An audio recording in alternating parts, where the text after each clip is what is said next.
네, 안녕하세요. 푸돈싸입니다. FA컵 16강 에버튼과 토트넘의 경기가 있었습니다. 토트넘 입장에서는 다음 경기가 맨시티와의 경기이기 때문에 체력 안배를 고려하지 않을 수 없었는데 연장전까지 갔습니다. 경기 분석 바로 가시죠. 레고.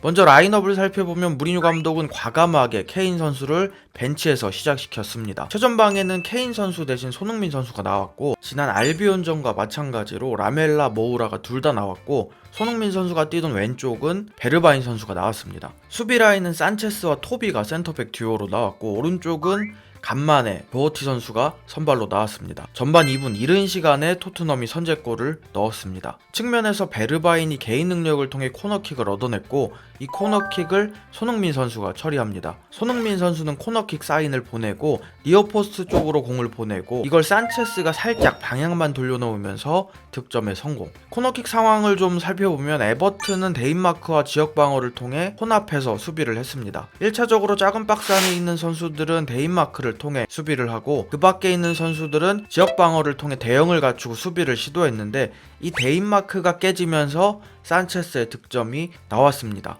참고로 산체스를 데인마크 하던 선수는 시그루드손 선수였고, 산체스 앞에서 몸을 숙인 선수는 칼버트 르윈이었습니다. 사실 이런 세트피스 상황에서는 공이 닿든 안 닿든 일단 점프를 해주는 게 좋죠. 점프를 하게 되면 최소한 시야 방해는 할 수 있기 때문에. 그리고 전반 11분 올라온 데이터를 보면 점유율 43대 57, 전반 초반 주도권은 토트넘이 가져갔습니다. 전반 25분 손흥민 선수의 아까웠던 유효 슈팅 장면, 라멜라 선수가 측면에 있는 도어티에게 패스를 하고, 도어티는 이걸 잡지 않고 논스톱으로 땅볼 크로스를 시도합니다. 이 땅볼 크로스를 손흥민 선수가 논스톱으로 때리는데, 아쉽게도 골키퍼 정면 쪽으로 가면서 골키퍼가 펀칭을 합니다. 이렇게 토트넘의 공격 과정을 보면 라멜라 선수가 링크업 플레이를 하는 모습이 자주 보였습니다. 링크업 플레이는 아주 쉽게 말하면 연계 플레이라고 보면 되는데, 3선에서 2선으로, 2선에서 1선으로 공을 연결시켜주는 플레이를 링크업 플레이라고 합니다. 전반 중반까지 토트넘의 기록은 괜찮았습니다. 슈팅도 토트넘이 많았고 유효 슈팅도 토트넘이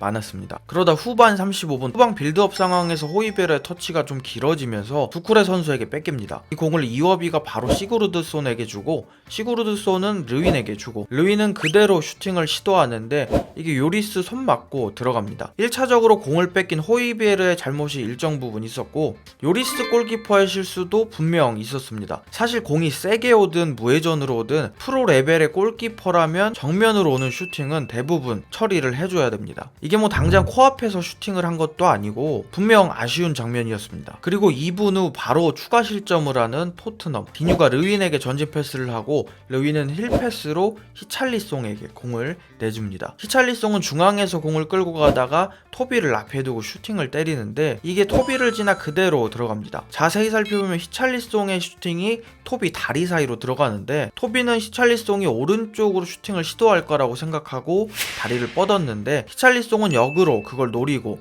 반대쪽으로 슈팅을 하면서 토비 다리 사이로 통과가 됐습니다.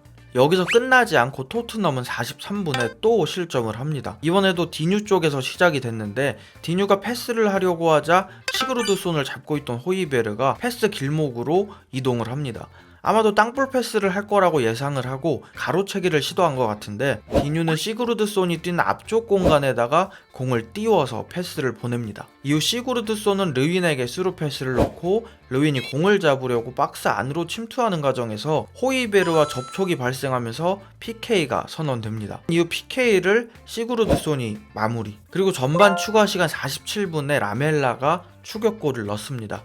전반 막판에 난리 났어. 이번에도 라멜라 선수가 중앙에서 링크업 플레이를 하는데, 손흥민 선수와 2대1 패스를 주고받습니다. 이 과정에서 예리미나 선수가 살짝 실수를 하면서 공을 제대로 처리하지 못하고, 이후 라멜라 선수가 침착하게 마무리. 산체스의 골도 그렇고 라멜라의 골도 그렇고 손흥민 선수가 일단 모두 관여를 했습니다. 그렇게 드디어 3대2로 전반 종료. 후반 52분 무리뉴 감독은 이른 타이밍에 케인을 투입하면서 승부수를 던집니다. 반면 에버튼은 르윈이 몸에 이상을 느끼면서 콜먼과 교체가 됩니다. 56분 토트넘의 세 번째 골. 이 골도 손흥민 선수 발끝에서부터 시작이 됐습니다. 코너킥 상황에서 이번에도 니어 포스트로 붙이는 손흥민 선수. 산체스의 골 장면과 거의 그림은 똑같은데 이번에는 토비가 헤더를 시도합니다. 이걸 올센이 한번 막아내기는 하는데 다시 산체스가 밀어 넣습니다. 이번에는 옆에서 킨 선수도 같이 경합을 해주기는 했는데 토비를 잡고 있던 디뉴가 경합에서 밀리면서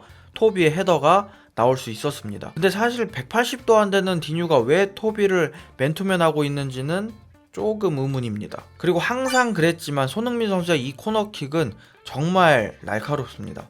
특히 이 수비와 골키퍼 사이 밀집 지역으로 공을 보내는데 공이 빠르고 높이가 애매하다 보니까 골키퍼가 나와서 처리하기에는 좀 부담스럽고, 반대로 우리 편 입장에서는 공이 빠르다 보니까 일단 돌려놓기만 하면 굉장히 위협적입니다. 어쨌든 3대3 또다시 동점. 하지만 67분 토트넘이 또다시 실점을 합니다. 시그루드손이 히찰리송에게 스루 패스를 넣어주고 히찰리송이 그대로 마무리. 이 장면에서 토트넘의 수비 조직력이 굉장히 아쉬웠습니다. 사실 이 장면에서 오프사이드 트랩만 제대로 발동이 됐더라면 좋았을 것 같은데 대충 봐도 수비 라인이 따로 놀죠. 토비와 도어티 때문에 일단 온사이드.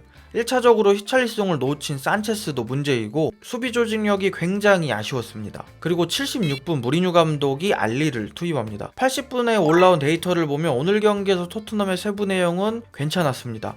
패스 성공률, 파이널 서드에서의 패스 모두 에버튼보다 좋았습니다. 그리고 82분 또 한 번 토트넘의 추격골이자 손흥민 선수의 어시스트 장면. 측면에서 손흥민 선수가 앞에 있는 데이비스를 헛다리로 따돌리고 크로스 시도. 이 크로스가 정말 좋았습니다. 현지에서는 super cross 하더라고요. 이 크로스를 케인이 그대로 헤더에 밀어넣으면서 또다시 4대4 동점골이 들어가자 무리뉴 감독은 교체하려던 비니시우스와 시소코를 다시 벤치로 앉히는 모습까지. 그렇게 4대4로 후반전이 끝나면서 연장전으로 돌입했습니다. 무리뉴 감독은 연장전에 은돔벨레를 빼고 윙크스를 투입했습니다. 그리고 연장 6분에 실점을 합니다. 이번에도 시그루드손이 침투하는 베르나르드에게 패스를 넣어주고 베르나르드가 침착하게 팝포스트에 슈팅을 꽂아 넣으면서 마무리. 이번에도 토트넘의 수비 라인은 엉망이었습니다. 아까도 그렇고 이번에도 그렇고 도어티는 전혀 라인을 맞추지 못하는 모습이에요. 참고로 에버튼의 이 공격권은 빌드업 상황에서 윙크스가 히찰리송에게 공을 뺏기면서 시작이 됐습니다. 실점을 하자 무리뉴 감독은 시소코와 비니시우스를 교체 투입하는데 아쉽게도 이번에는 동점을 만들어내지 못하면서 5대4로 토트넘의 패배. 오늘 경기에서 손흥민 선수는 후반 이후부터 왼쪽 측면에서 플레이를 하면서 연계랑 드리블, 약간 포체티노 시절 손흥민 같다고 느낌을 받았는데 그 이유는 알리가 있기 때문에 가능했습니다. 알리는 투입된 이후 중앙에서 계속 플레이를 했는데 손흥민 선수가 중앙에서 해주던 숫자 싸움을 알리 선수가 대신 해주는 거죠. 그럼 자연스럽게 손흥민 선수는 좀 더 여유 있는 왼쪽 측면에서 공을 가진 상태로 플레이를 합니다. 결과적으로 손흥민 선수 쪽에서 도움도 나왔고 오늘 나온 모든 득점에 관여를 하면서 충분히 좋은 활약을 펼쳤습니다. 무리뉴 감독은 경기 후 인터뷰에서 수비 라인에 대해 이야기를 했습니다. 수비 실수로 인해 화려한 공격이 묻혔다. 축구는 우리가 만들어낸 것보다 실수를 덜해야 이길 수 있다. 우리는 4골이나 넣었지만 승리하기에는 수비가 충분하지 않았다. 토트넘의 다음 경기는 14일 일요일 새벽 2시 반 맨시티와의 경기입니다. 솔직히 말해서 맨시티는 현재 리그에서 10연승 중이고 이번 시즌 강력한 우승 후보입니다. 토트넘은 오늘 경기에서 연장전까지 치렀고 체력적인 걸 떠나서도 이길 확률은 낮다고 생각합니다. 손흥민 선수는 오늘 경기를 통해 이번 시즌 17골 12어시 토트넘 합류 이후 본인의 최다 도움 기록을 경신했습니다. 이제 하나만 더하면 공격 포인트 30개. 부족한 영상 봐주셔서 감사합니다.